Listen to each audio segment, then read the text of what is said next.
Bonjour à tous et bienvenue dans cette nouvelle vidéo. Alors aujourd'hui on se retrouve pour un tag. Pour le tag, comme vous avez pu le voir dans le titre, le tag 5 livres à vous conseiller. Alors je vous explique brièvement le principe, vous l'avez peut-être compris, vous avez peut-être déjà vu des vidéos qui reprenaient ce tag. Donc le principe est tout simple, je dois prendre les 5 livres dans ma bibliothèque qui m'ont le plus plu et vous les présenter. Voilà, donc c'est parti, je vais vous présenter les 5 livres que j'ai préférés dans ma bibliothèque. Alors le premier livre, il s'agit de Central Park de Guillaume Musso aux éditions Pocket. Il y a longtemps que je vous avais dit que j'avais acheté 2 livres de Guillaume Musso, dont celui-là, et que je n'avais jamais lu de Musso. Et que je vous tiendrai informé, voilà.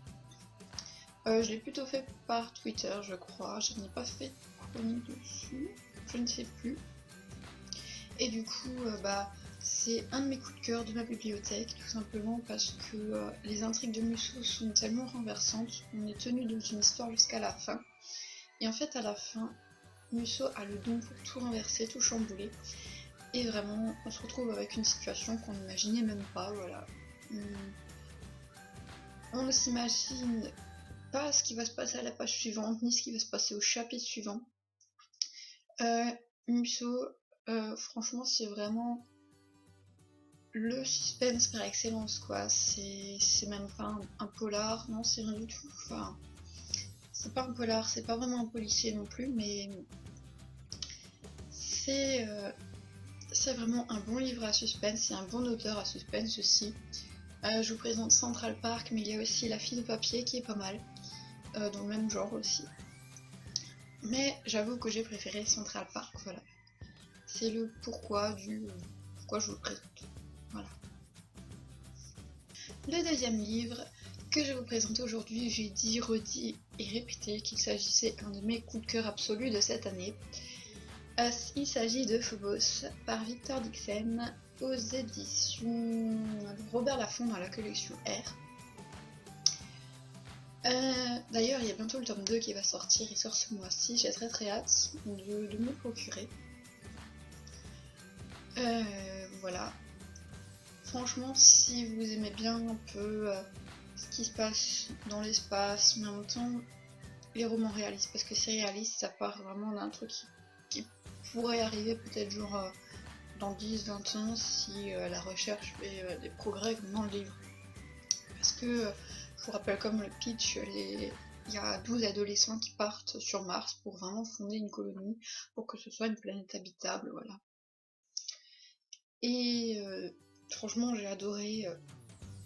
Il n'y a pas d'autre mot, j'ai vraiment adoré. Je crois que c'était mon plus gros coup de cœur de cette année, avec un autre livre que je vais vous présenter juste après. Mais vraiment, on accroche immédiatement à la plume de Victor Dixen. L'intrigue est juste passionnante. Si vous ne l'avez pas encore lu, je vous le conseille vivement. Voilà, achetez-le, lisez-le, vous allez l'adorer. Le troisième livre que je vous présente, il s'agit de La Nid de Feu d'Éric Emmanuel Schmitt aux éditions Albin Michel. Alors ce livre-là, c'est un autre de mes coups de cœur de cette année, mais c'est plutôt mon coup de cœur de la rentrée littéraire 2015. Voilà, je vous l'ai dit, retire à bâcher. Ouais. Si vous avez déjà lu un ouvrage d'Éric Emmanuel Schmitt que vous avez aimé, que vous aimez les livres qui portent un peu à réfléchir, que vous aimez être plongé dans la tête du narrateur, ce livre, franchement, vous allez le dévorer. Et puis, franchement, il se lit tout seul.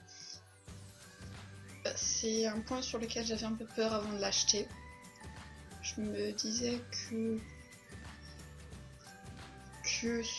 vu l'expérience qu'a vécu Éric Emmanuel Schmitt dans le désert, il allait peut-être employer un vocabulaire peut-être des fois soutenu et que j'allais peut-être pas suivre, mais en fait, franchement, on suit très facilement. Ce livre est accessible à tout le monde, enfin, à partir d'un certain âge, voilà. On va pas le faire lire à quelqu'un, on va pas le faire lire à quelqu'un de 14 ans, par exemple. Non, là, c'est sûr que la personne n'aimera pas. Mais je pense qu'à partir de 16-17 ans, voilà, si vous aimez bien lire, si vous aimez lire des choses un peu plus mûres que ce que les autres auteurs proposent habituellement, encore pour les adolescents, young adultes limite. Je pense que ça peut déjà coller à cet âge-là, et puis après, c'est sans limite. Franchement, il est juste sublime et c'est à dévorer, voilà. Le quatrième livre que je vous présente, il s'agit d'Horror Store de Grady Hendrix, aux éditions Milan, dans la collection Milan et demi. Je vous en avais parlé dans mon billet de lecture de la semaine dernière. Je ne vais pas vous le représenter, de toute façon je n'ai fait de présentation d'aucun livre, donc je ne vais pas me lancer là-dedans. En tout cas, je le dis, je le répète, si vous hésitez à l'acheter, achetez-le parce que il faut bien la trouille. Personnellement, j'étais un peu réticente parce que au final, je l'ai quand même acheté, c'est vrai. Mais au début, j'étais réticente parce que je me suis dit, les romans d'horreur, je sais pas si je vais accrocher, je sais pas si ça va me transporter autant qu'un film par exemple. Et franchement, je n'en ressors que plus admirative. Je n'ai nullement été déçue. Si vous voulez aussi un autre avis, allez au passage voir la vidéo de Myriam de la chaîne Un jour un livre. Elle l'a aussi chroniqué dans un objet de lecture assez récent, mais je ne sais plus lequel. Donc voilà, faut un peu chercher parmi ces derniers updates lecture, il me semble. Je sais qu'elle l'a chroniqué sur son blog, ça c'est sûr. Donc voilà, Myriam, si tu regardes ces vidéos, coucou. Et franchement, si vous hésitiez encore à l'acheter, j'espère que tous ces avis positifs que vous pourrez entendre vous convaincront. Parce que moi, ça a vraiment encore été un coup de cœur. Ça a été le coup de cœur horreur, on va dire, le coup de cœur période Halloween. Et je l'ai vraiment lu la semaine d'Halloween, du coup, c'était encore plus dans l'ambiance. Mais on peut lire n'importe quoi, on sera quand même à fond plongé dans l'histoire. Et dans tous les événements globaux qui s'y passent. Et j'admire beaucoup Grady Hendrix pour réussir à nous transporter autant en fait dans son histoire, dans son délire de magasin de meubles qui est hanté. Voilà. Le cinquième et dernier livre que je vous présente, il s'agit de U4 Yanis de Florence Hinkel, aux éditions Nathan Syros. J'ai déjà lu de U4, mais celui-là était vraiment mon préféré. Franchement, comme je l'avais dit dans mon update lecture encore une fois de la semaine dernière, le personnage de Yanis est super méga attachant. À certains moments, on le voit un peu comme un grand frère en fait, quelqu'un qui chercherait à protéger les autres. Mais à certains moments, c'est lui qui doit être protégé.